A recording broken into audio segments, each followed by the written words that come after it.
यह film video केवल मनोरंजन के उद्देश्य से बनाई गई है। किसी भी व्यक्ति, स्थिति या घटना से इसका कोई संबंध नहीं है। कृपया इसे केवल मनोरंजन के रूप में देखें और इसे वास्तविकता से अलग मानें।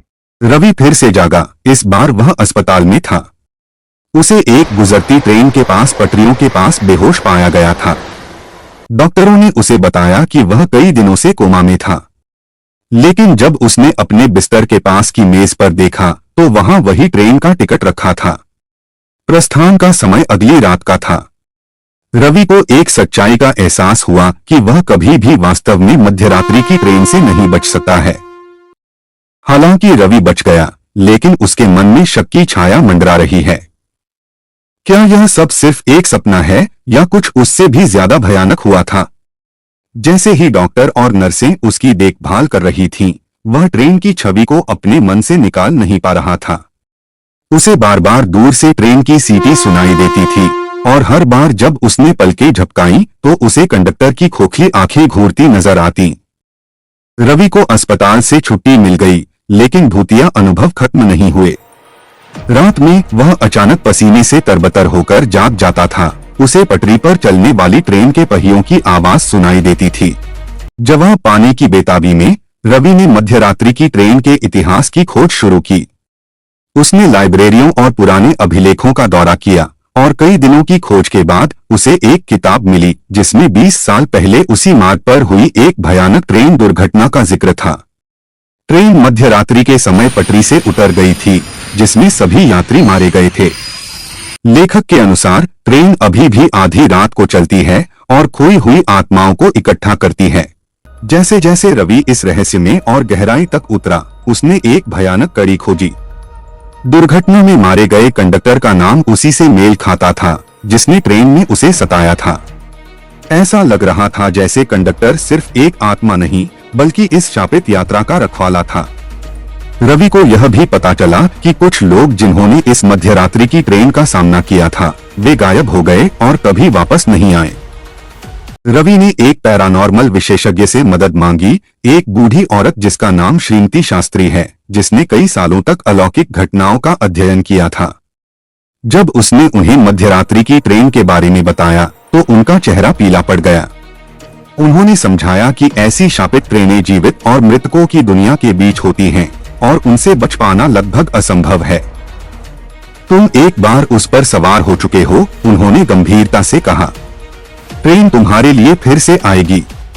इस डरावने सपने को हमेशा के लिए खत्म करने का दृढ़ निश्चय करते हुए रवि ने श्रीमती शास्त्री से सलाह मांगी कि वह ट्रेन का सामना कैसे कर सकता है और इसके श्राप से कैसे बच सकता है।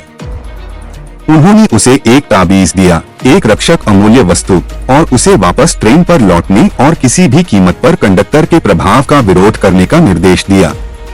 अगर वह असफल रहा तो उसकी आत्मा हमेशा के लिए ट्रेन में फंस जाएगी। उस रात रवि फिर से स्टेशन पर खड़ा था, हाथ में ताबीज लिए हुए। जैसे ही उसे ट्रेन की परिचित आवाज सुनाई दी, उसने महसूस किया कि हवा और ठंडी हो गई थी। मध्यरात्रि की ट्रेन पहुंची और उसके दरवाजे भयानक आवाज के साथ खुल गए। रवि जानता था कि यह उसकी आखिरी कोशिश थी। वह अंदर कदम रख चुका था, कंडक्टर के साथ अंतिम मुकाबले के लिए तैयार है। जैसे ही रवि ट्रेन के अंदर दाखिल हुआ, अंदर का माहौल बदल गया। ऐसा लग रहा था कि ट्रेन जीवित हो गई हो। इसकी दीवारें एक अजीब ऊर्जा से धड़क रही थीं। यात्री फिर से मौन छायाओं के रूप में थे। उनकी खोखली आंखें उसकी हर हरकत पर नजर रख रही थीं। कंडक्टर गलियारे के अंत में प्रकट हुआ। उसके चेहरे पर वही विकृत मुस्कान थी। तुम वापस आ गए हो, उसने कहा। उसकी आवाज अप्राकृतिक रूप से गूंज रही थी। रवि हिम्मत से खड़ा रहा, अपने हाथ में ताबीज पकड़े हुए। मुझे तुमसे डर नहीं लगता, उसने कंडक्टर पर चिल्लाया। लेकिन कंडक्टर केवल हंसा। ट्रेन और तेज चलने लगी। खिड़कियों में बस अंतहीन अंधकार दिख रहा था। कंडक्टर ने अपना हाथ बढ़ाया, जैसे रवि को अपने साथ बुला रहा हो। रवि महसूस कर सकता था कि ट्रेन की खिंचाव बढ़ रही है, जैसे कि वह उसे अपनी अंतहीन यात्रा में खींचने की कोशिश कर रही हो। कंडक्टर का हाथ अब केवल कुछ इंच दूर था। उसके चारों ओर की हवा में एक बुरी शक्ति घनी हो रही थी। रवि ने ताबीज को और कसकर पकड़ लिया। उसकी उंगलियां सफेद हो गईं। वह उसकी गर्मी महसूस कर सकता था। एक मध्यम प्रकाश जो अंधकार को पीछे धकेल रहा था। कंडक्टर की मुस्कान फीकी पड़ गई और उसकी आंखें सिकुड़ गईं। हार मान लो, कंडक्टर ने फुसफुसाया। कोई भी आज तक इस ट्रेन से नहीं बच पाया है। लेकिन रवि हार मानने को तैयार नहीं था। उसने अपना सारा ध्यान ताबीज पर केंद्रित किया। धीरे धीरे बुदबुदाने लगा। ताबीज से निकलने वाली रोशनी तेज हो गई और अचानक ट्रेन की दीवारें हिलने लगी। यात्री जो पहले मौन थे अब चिल्लाने लगे। उनकी भूतिया आकृतियां हवा में घुलने लगी। ट्रेन चीखने लगी जैसे कि वह जिंदा हो, रवि की बढ़ती ताकत का विरोध कर रही हो।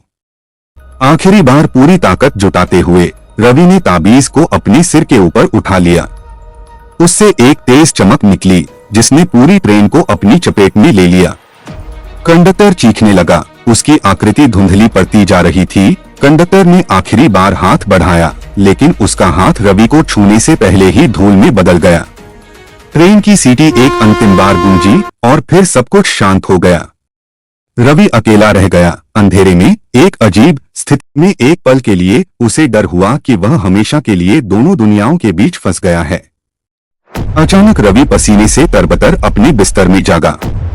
उसका दिल तेजी से धड़क रहा था और एक पल के लिए उसे यकीन नहीं था कि वह अभी भी ट्रेन में है या फिर असली दुनिया में वापस आ चुका है। फिर कई महीनों बाद रवि शांति से चैन की नींद सोया।